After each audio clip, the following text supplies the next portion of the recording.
और कहता था कि बच्चा को पढ़ाओगे तो पागल हो जाओगे, पागल हो जाएगा। फिर लोग कहता था, जो कहता था कि खेती करना सबसे, कि तुम्हारा बेटा पढ़ेगा लिखेगा ज्यादा तो पागल हो जाएगा। बताइए, तो मैं सिर्फ फैक्ट बताऊंगा। आज की खबर है, पिछले 5 सालों में 2018 से लेकर 2023 तक जो आईएएस, आईपीएस और आईएफएस, जो देश की टॉप नौकरी है, जो जिला का मालिक होता है, जो देश में सेक्रेटरी होता है, जो सारे फैसले करता है, उसमें एससी, एसटी, ओबीसी मतलब दलित, पिछड़े, आदिवासी किसानों के 1000 पदों की चोरी हो गई। आपके जैसे जो व्हाइट कॉलर लोग हैं, जो पढ़े लिखे लोग हैं, अगर आप ये सोच के बैठे हैं कि हम बहुत अमीर हैं, तो आप गफलत में हैं। इसी देश में जो 10% जिनकी आबादी है, जो बिहार में जाति पता चल चुका है कि किनकी आबादी 10% है, वो सोने के प्लेट में खाना खाता है। उसके बच्चे फिल्मों में काम करते हैं, उसके बच्चे क्रिकेट खेलते हैं, उसके बच्चे हाई कोर्ट, सुप्रीम कोर्ट में नौकरी कर रहे हैं, और आपका बच्चा इस देश में मजदूर बना हुआ है। कोई काम खराब नहीं है, मैं किसी काम को खराब नहीं कह रहा हूं, लेकिन सवाल है कि सबको बराबर का इज्जत और बराबर का सम्मान तो मिलना चाहिए। आप बताइए, बहुत बेईमानी चल रही है इस देश में, और इस देश में न बाबा साहब आएंगे अब लड़ने, न बुद्ध आएंगे, न कबीर आएंगे, और न महिषासुर आएंगे, और न बाबा बसावर आएंगे। अपने समय में वो लड़े, उन्होंने रास्ता बताया है, अब वो लड़ाई को आपको बढ़ाना पड़ेगा। यकीन मानिए, कोई दूसरा जन्म नहीं होता है। पत्रकार हूँ, ज़्यादा तो मुझे नहीं पता, प्रोफेसर साहब आपको बताएंगे नॉलेज के बारे में। मैं कुछ मोटी मोटी बातें करूँगा। मैं आप ही के जिले से हूँ, तो मुझे अच्छा लग रहा है कि इतनी संख्या में गांव में लोग जागरूक हो रहे हैं अपने संवैधानिक अधिकारों के प्रति। ये बहुत ही पॉजिटिव साइन है, और मैं हमेशा दिल्ली में बैठ के सोचता हूँ, हम उस समाज से हैं जो जमीन बेच के भोज कर देते हैं, हम उस समाज से हैं जो बेटी की शादी में जमीन गिरवी रख देते हैं। मैं कुछ इसी सब बातों पर बात करना चाहता हूँ, और मेरी दिली इच्छा है। और जब भी मैं शहरों में हूँ तो मैं बात करूंगा अलग। मैं बेसिकली पत्रकार हूँ, तो पहले तो 2 चीजें बता दूं कि अगर आप आंख मूंद के सोए रहेंगे तो यकीन मानिए आपके बच्चे मजदूर, लाचार, ड्राइवर या खेती मजदूरी करते रहेंगे, और आपके शरीर पर कपड़ा नहीं होगा, आपका मान सम्मान नहीं होगा। आप लोग जान लीजिए, एकदम कान खोल के सुन लीजिए, अमीर बनने का रास्ता क्या है। अमीर बनने का रास्ता है, या तो आपके पास पढ़ाई लिखाई हो, आप बड़े पदों पर हो, आईएएस हो, आईपीएस हो, आईएफएस हो, या फिर आपके पास बिजनेस हो, या फिर आपका बच्चा विदेश में रहता हो, या आप मीडिया में हो, जुडिशियरी में हो, जज हो, कॉलेज यूनिवर्सिटी में प्रोफेसर हो। ये वो तमाम नौकरियां हैं जो 1 लाख से ज्यादा की नौकरियां हैं, और जब तक ये नौकरियां आप नहीं करेंगे, आपके घर में समृद्धि नहीं आएगी, आपके पास शिक्षा नहीं आएगा। अब सोचिए, मैं कुछ दिन पहले ले जाना चाहता हूं आपको। मैं भी इसी समाज में पैदा हुआ हूं, इन्हीं इलाकों से हूं। कोई था हमारे गांव में जो आता था और कहता था कि बच्चा को पढ़ाओगे तो पागल हो जाओगे, पागल हो जाएगा। ये बात जगदेव बाबू के भी बाप को कहा गया था, और तब जगदेव बाबू ने बगावत की थी। कौन कहता था कि तुम्हारा बेटा पढ़ेगा लिखेगा ज्यादा तो पागल हो जाएगा? बताइए, ये वही कहता था। पहचानिए, आप लोग पहचानते हैं, ये बात वही लोग कहता था जो कहता था कि खेती करना सबसे बढ़िया काम है। आप खेती करते रह गए, वो शहर चला गया, बड़ी बड़ी नौकरियां करने लगा, और आज आप भी लाचार बेबस हैं। और जब जमीन की वैल्यू बढ़ी, जब जमीन की कीमत बढ़ी, तो वही लोग आज जमीन का भी धंधा कर रहे हैं। हम आज भी जमीन के प्रॉपर्टी डीलर बोलते हैं उसको। तो मैं सिर्फ फैक्ट बताऊंगा। आज की खबर है, पिछले 5 सालों में 2018 से लेकर 2023 तक जो आईएएस, आईपीएस और आईएफएस, जो देश की टॉप नौकरी है, जो जिला का मालिक होता है, जो देश में सेक्रेटरी होता है, जो सारे फैसले करता है, उसमें एससी, एसटी, ओबीसी मतलब दलित, पिछड़े, आदिवासी किसानों के 1000 पदों की चोरी हो गई। 4000 वैकेंसी आई 5 सालों में, आपको 1000 मिला। आपको मिलना चाहिए था 49% रिजर्वेशन है, 2000 मिला। कितना? 1000। बहुत बेईमानी चल रही है इस देश में, और इस देश में न बाबा साहब आएंगे अब लड़ने, न बुद्ध आएंगे, न कबीर आएंगे, और न महिषासुर आएंगे, और न बाबा बसावर आएंगे। अपने समय में वो लड़े, उन्होंने रास्ता बताया है, अब वो लड़ाई को को आपको बढ़ाना पड़ेगा। यकीन मानिए कोई दूसरा जन्म नहीं होता है।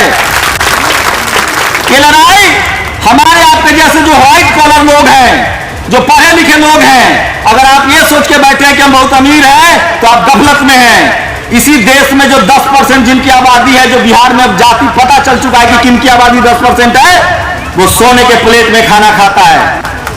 उसका बच्चा अमेरिका, लंदन और जाके पढ़ाई करता है। उसका कार्यक्रम एसी हॉल में होता है।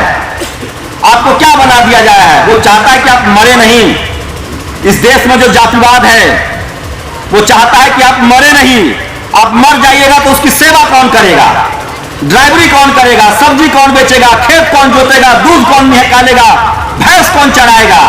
वो चाहता है कि आप भैंस पाले, भैंस चराए, दूध निकाले और वो आंख में पेपर दबा के आए आंख में और आपका दूध खरीद के खा जाए। उसके बच्चे फिल्मों में काम करते हैं, उसके बच्चे क्रिकेट खेलते हैं, उसके बच्चे हाई कोर्ट, सुप्रीम कोर्ट में नौकरी कर रहे हैं और आपका बच्चा इस देश में मजदूर बना हुआ है। कोई काम खराब नहीं है, मैं किसी काम को खराब नहीं कह रहा हूं, लेकिन सवाल है कि सबको बराबर का इज्जत और बराबर का सम्मान तो मिलना चाहिए। आप बताइए, क्या ड्राइवर का सम्मान है? सफाई कर्मचारी का सम्मान है? सब्जी वाले का सम्मान है? उसी तरह से आप टीचर बन गए हैं, क्लर्क बन गए तो आपका भी सम्मान नहीं है। और गलती से इस देश में अगर आप SC, ST, OBC, दलित, पिछड़े, आदिवासी, किसान हैं तो आप प्रधानमंत्री बन जाओ, आपका सम्मान नहीं है। आप लालू यादव हो जाओ, आपको जेल जाना पड़ेगा। आप दिल्ली हाई कोर्ट के जज बन, कोलकाता हाई कोर्ट का चीफ जस्टिस हो जाओ तो भी आपको जस्टिस कर्मन की तरह जेल में डाल दिया जाएगा। लेकिन इस सब का रास्ता है, ये सारी जो समस्याएं हैं इसका आसान रास्ता है। बाबा साहब ने हमको वोट का अधिकार दिया है। वोट के चोट से अपनी सरकार बनाइए और अपने बच्चों के लिए स्कूल, कॉलेज, अस्पताल के दरवाजे खोलिए। आपको पता है बड़ी साजिश हुई है इस देश में। जब देश आजाद हुआ, मैं पीछे नहीं जाऊंगा, पीछे हमारे महापुरुषों ने लंबी लड़ाई लड़ी है। फूले साहब ने, पेरियार ने, कबीर साहब ने, संत श्रोमणी रविदास महाराज ने। मैं आजादी के बाद की बात करूंगा। इस देश में आजाद जब देश हुआ तो हमें वोट नहीं गिराने दिया गया। जब हमें वोट गिराने की समझ आई तो बूथ लूटना शुरू हो गया। और जब कर्पूरी ठाकुर, लालू यादव, कांसीराम साहब का जमाना आया, करुणानिधि का जमाना आया, जब राजनीति में हमारे लोग डंडा लेकर खड़ा होकर वोट डालने लगे तो इन मनुवादियों ने ईवीएम ले आया। वो भी वोट की चोरी है। उससे भी बड़ा पाप इनका बता रहा हूं। इस देश का लालू यादव, मायावती, मुलायम सिंह यादव, करुणानिधि कभी चोर नहीं था, नहीं ये चोर है। इसको इस देश की मनुवादी मीडिया ने चोर घोषित किया और हम लोगों ने टीवी अखबार देख के मान लिया कि ये चोर है। जिसको टीवी अखबार चोर कहे, भ्रष्ट कहे, जान लीजिए कि उसने समाज के लिए लड़ाई लड़ी है, इसलिए इनके पेट में दर्द होता है। अरे जो आपको पानी नहीं पीने देता था, जिससे बेटी बेटी का रिश्ता नहीं है, जो आपको चपरासी नहीं बनने देना चाहता है, जो आपके आरक्षण का विरोध करता है, वो आपको मुख्यमंत्री बनने देगा। कोई बहुजन नेता चोर नहीं है, उसको बदनाम किया गया है टीवी अखबार के जरिए। ये सब बातें समझिए आप लोग। मैं धर्म पर भी आऊंगा, ऐसा नहीं कि भाग जाऊंगा, लेकिन कुछ जरूरी चीजें हैं जो आपको सुनना पड़ेगा। आज के समय में वोट से बड़ी कोई ताकत नहीं है, और जिस समाज के पास वोट की ताकत है, जो एकजुट नहीं होगा, क्या होता है आज भी ओबीसी की संख्या कितनी है? 65%। दलित पिछड़ों के लिए रिजर्वेशन है, वो बेचारे रिजर्वेशन तक ही सीमित है। ओबीसी की संख्या उससे भी कभी घटती है, कभी बढ़ती है। आप कल्पना कीजिए, 100 में 90 शोषित है, 90 भाग हमारा है, वोट हमारा, राज तुम्हारा, नहीं चलेगा, नहीं चलेगा।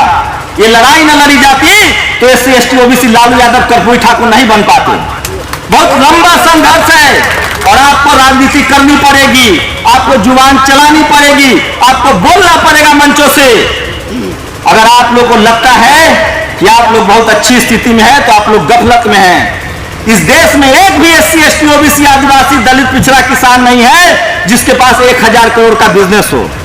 और इस देश में वो कौन लोग हैं, उसकी क्या जाति है जो 10-10 हजार करोड़ रुपए लेके देश से भाग जाता है? पता है आप लोग? किसान है, मजदूर है, 200 रुपया ले लीजिएगा, बैंक वाला आपका घर तोड़ के ले जाएगा।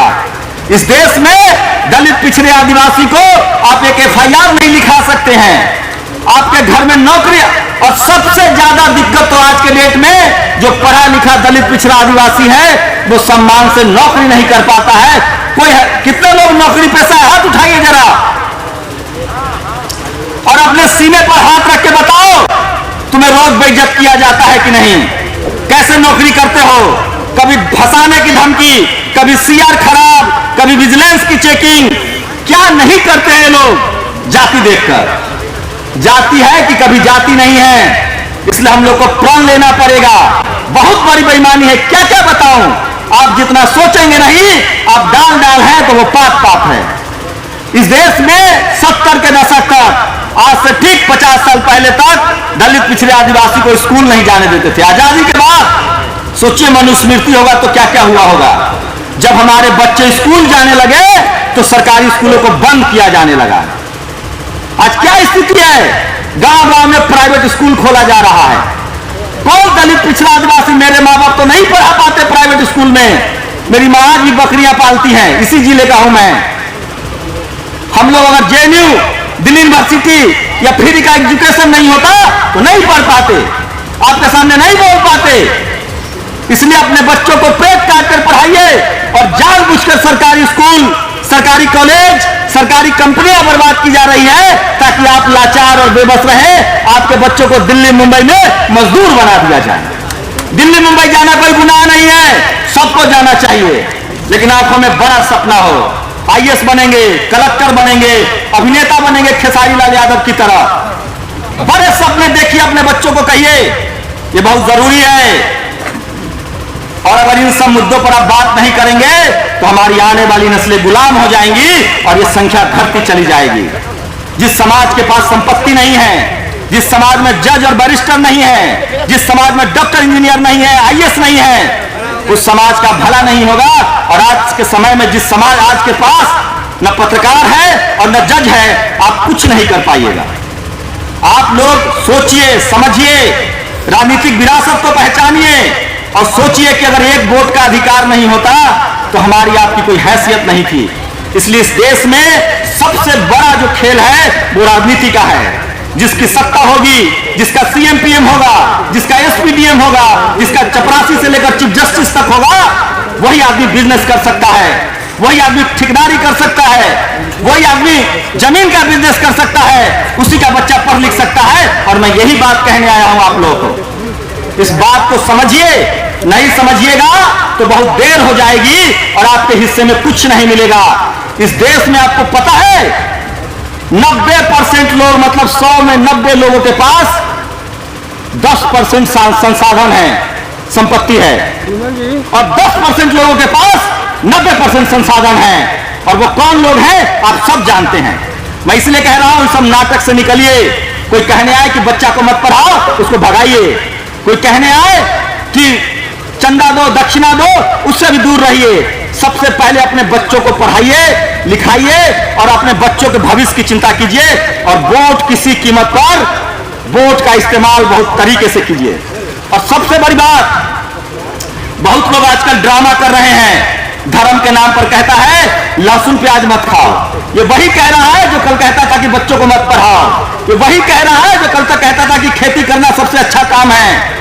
आज वो जमीन का बिजनेस कर रहा है। अपने बच्चों को 30 साल की उम्र तक बढ़िया और पौष्टिक खाना खिलाइए। लहसुन प्याज में दवाइयां हैं, ताकत है, आपको बीमारी से दूर करेगा।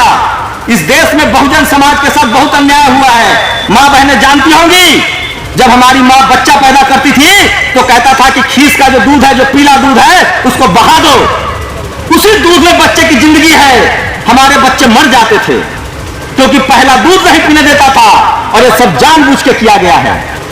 आज धीरे धीरे डॉक्टर बना, सब समझ रहे हैं कि वो पहला जो माँ का दूध है वो बच्चे के लिए सारा टीका है, टॉनिक है। जो बच्चा माँ का पहला दूध पिएगा वही बच्चा बचेगा। मैंने अपनी आंखों से देखा है किस तरह से उस दूध को फेंकवा देते थे। माता बहनों का जब प्रसव होता था तो उसको गोईठा से जला देते थे, घर घेर देते थे, न धूप जाता था न रोशनी जाती थी, बच्चा निमोनिया का शिकार हो जाता था और मर जाता था। ये सब कौन करवाता था?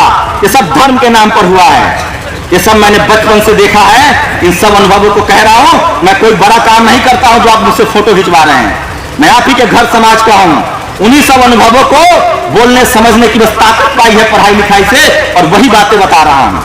और ये सारी कुरीतियां आपके दिमाग में फैलाई गई है, भरी गई है, ताकि आप लाचार और बेबस रहें। और जब आप लाचार और बेबस रहेंगे तो आप मजदूरी करेंगे फ्री में। आप मजदूरी करेंगे फ्री में, बहुआ मजदूर होंगे और वो गुलछर्रे उड़ाएगा। अब नहीं चलेगा ये सब। इसलिए वो जो कहे उसका उल्टा कीजिए। वो देखिए कि अपने बच्चों के साथ क्या कर रहा है। हमें कहता है, इस देश में एक बड़ा तबका है मनुवादियों का, जो अपने बच्चों को कहता है कि जजमान के यहां पूजा होगा तो जो पैसा आएगा उससे तुमको लैपटॉप खरीदेंगे। और हम अब क्या कर रहे हैं? फसल का पैसा, दूध का पैसा, बकरी बेच के पैसा, मछली का पैसा आता है, कहता है कि नहीं पहले पूजा करेंगे। आपका बच्चा न मजदूर बन जाएगा, उसका बच्चा कलेक्टर बन जाएगा। ये समझिए सारी ताकत है। और अंत में धर्म की बात कह रहा हूं। दुनिया में सबसे बड़ा धर्म है जिस मां ने हमें 9 महीने तक पेट में रख के और अपना खून पिलाया है। वो मां बाप हमारे लिए सबसे बड़ा भगवान है। उस मां ने एक बच्चा के पालने में 5 साल गीला बिस्तर पर सोई है। हमारे पास तो बिस्तर भी नहीं होता है, हमारे को छत भी टपकता था। जिस मां ने हमें बिस्तर पे 5 साल गीला बिस्तर पे सोया, हमें सूखे में सुलाया है, वो मां बाप हमारे लिए भगवान है। और यही बुद्ध कह के गए हैं। पढ़ लीजिए आप लोग। इस दुनिया में सबसे बड़ा काम है अपना हेल्थ, अपना शरीर, अपना समाज, अपना देश, अपना परिवार। जब इसको देखेंगे, इसका भला देखेंगे, सारा भगवान खुश रहेगा। कोई भगवान नहीं। इसलिए मैं कह रहा हूं, ये लानत गरीबी की जिंदगी से बाहर निकलना है और इसका रास्ता बाबा साहब बता के गए हैं। पढ़ाई, बिजनेस, व्यापार, यही रास्ता है। इस पर आप लोग चलिए। और मेरे पास कोई मंत्र नहीं है, कोई आपको अमीर नहीं बना देगा। आप सोचिए, एक से एक बाबा घूम रहा है इस देश में। वो कहता है तुम्हारा कल्याण हो जाएगा। एक साइकिल नहीं खरीद पाता उसका भक्त, और कल्याण करने वाला बाबा के पास मर्सिडीज आ जाता है। 1-1 रुपया का चढ़ावा उसका 1 करोड़ में तब्दील हो जाता है। ये सब बोलने की कमाई खा रहा है। जो ज्यादा जीभ चलाएगा, जो लंबा लंबा भाषण देगा, जो झूठ प्रपंच करेगा, वो कमा के खा रहा है। हम लोग को फक्र है। एक बात और याद रखिए, हम लोग दया, करुणा और सिलवान लोग हैं। हमारे राजा सिलवान हुए हैं। हमारे राजा 1000 शादी नहीं करते थे। सम्राट अशोक, चंद्रगुप्त मौर्य, घनानंद, छत्रपति साहू जी महाराज, शिवाजी महाराज, ये सब लोग सिलवान राजा थे। हमारे लोग न्यायप्रिय होते हैं। अरे हम तो मवेशी से भी प्यार करते हैं। अरे हम तो अपने जानवरों को भी पूजा करते हैं। हम तो अपनी मिट्टी की पूजा करते हैं। वही हमारा भगवान है। आप लोग गांठ बांध लीजिए। बहुत लंबी लड़ाई है। और जो मनवादी लोग हैं वो इतने, मतलब वो कुछ भी कर सकते हैं, वो किसी भी हद तक जा सकते हैं। इसलिए हम लोग खुशकिस्मत हैं कि हम लोग आजाद देश में पैदा हुए। उससे भी बड़े खुशकिस्मत हैं कि हमारे पुरखों ने हमें संविधान दिया। उससे भी खुशकिस्मत हैं कि हमारे बाबा साहब अम्बेडकर ने हमें 1 वोट का अधिकार दिया है। हम उससे भी खुशकिस्मत है कि हमारे पास लालू यादव, मायावती जैसे नेता हैं। हम उससे भी खुशकिस्मत है कि बाबू जगदेव प्रसाद, रामस्वरूप वर्मा, सोनेलाल पटेल, रामविलास पासवान जैसे लोग राजनीति में आए। मैं गांठ बांध के कह रहा हूं, जो किसी बहुजन नेता को गाली दे वो समझ लेना कि वो बहुजनों का बड़ा दुश्मन है। क्योंकि आज के समय में जो गरीब बहुजन है, जो लाचार बहुजन है, आप ड्राइवरी कीजिए, कहेगा बहुत अच्छा हो, हमारे घर में खाओ, और दुनिया को बताएगा भी कि हम बड़े अच्छे हैं। हम नहीं मानते हैं जाति पाति। हम तो अपने ड्राइवर को, अपने मेड को, अपने यहाँ गाय दूहने वाले को, हल जोतने वाले को घर में खिलाते हैं। ये पता है क्यों? ताकि तुम हमेशा यही रहो। अब जो मनवादी है उसको ढूंढ रहा है, अच्छा इसके पास कपड़ा आ गया, घर बना लिया, नौकरी कर रहा है, बेटा कलेक्टर हो गया, फंसाओ इसको। सावधान रहिए। और मैं फिर कह रहा हूं, हमें समाज के तौर पे एकजुट रहना होगा। वोट की ताकत समझनी पड़ेगी। और यही जिंदगी का फलसफा है इस देश में जो राज करेगा। और सोच लीजिए एक बात, अगर इनको पता होता इन मनुवादियों को कि एक दिन वोट का राज आएगा और जिसकी जितनी संख्या बारी उसकी उतनी भागीदारी, तो हम लोग को उसी दिन मार देता। अरे मारा जाता था, बलि दी जाती थी, हमारी हर धार्मिक आयोजन पर हमारी बलि दी जाती थी। ये तो गलती से हमारे माँ बाप अशिक्षित थे, उन्होंने ज्यादा बच्चे पैदा कर लिए क्योंकि बच्चे मर जाते थे। 10 बच्चे, 8 बच्चे, 6 बच्चे होते थे, 1-2 बचता था। हमारी संख्या बढ़ गई, इसलिए आज इनको डर लग रहा है। अगर अमेरिका में जैसे काले लोग 10% है और 90 लोग उजला है, अगर भारत में मनुवादी की संख्या ज्यादा होती तो पता नहीं वो हमारे साथ क्या करते। कभी किडनी निकाल लेते, कभी लीवर निकाल लेते, कभी जीभ काट लेते। इसलिए हमें किसी के साथ कोई नफरत नहीं है, किसी से कोई लड़ाई नहीं है। हम बस अपना संवैधानिक अधिकार चाहते हैं, आरक्षण चाहते हैं, पढ़ाई लिखाई चाहते हैं, हम अपने बच्चों का भविष्य चाहते हैं। और ये देश हमारा है, इसकी मिट्टी हमारी है, इसकी सेना हमारी है। किसानों के बच्चे, दलित, पिछड़े, आदिवासी, गरीबों के बच्चे जाते हैं सेना में। ये देश हमारा है, इस देश को बचाना है, प्रकृति को बचाना है, पेड़ पौधा को बचाना है, जानवर को भी बचाना है, मानवता को भी बचाना है। ये हमारी जिम्मेदारी है। जो है लुटेरा वो लूट के चला जाएगा। ये देश हमारा है, इसलिए मूल निवासी कहते हैं हम लोग। इस देश को भी बचाना है और इस देश को तभी बचा पाएंगे जब संविधान बचा पाएंगे। और संविधान तभी बचेगा जब आप लोग 2 काम कीजिए। टीवी और अखबार का बहिष्कार कीजिए, अखबार खरीदना बंद कीजिए, टीवी देखना बंद कीजिए। ये सब मनुवाद 2 ही जगह आज ऐसा है जहां बहुजन समाज के आदमी ने, सिर्फ 2 जगह, हाई कोर्ट, सुप्रीम कोर्ट और मीडिया। ये 2 ऐसी जगह है। हमारे 3 ओबीसी के वैज्ञानिकों ने चंद्रयान पहुंचाया है। हमारे लोग हल जोतते हैं, खेत जोतते हैं, बिल्डिंग बनाते हैं, फैक्ट्री चलाते हैं, वैज्ञानिक हैं, पत्रकार नहीं बन सकते हैं भैया, जज नहीं बन सकते हैं। ये 2 ऐसी जगह है जहां मनुवादियों का वर्चस्व है, उसको खत्म करना होगा और उसका बहिष्कार कीजिए और अपनी वोट की ताकत को पहचानिए, अपनी सरकार बनाइए और तभी आपको अपना हक मिलेगा और तभी हमारे पूर्वजों का सपना पूरा होगा। शुक्रिया।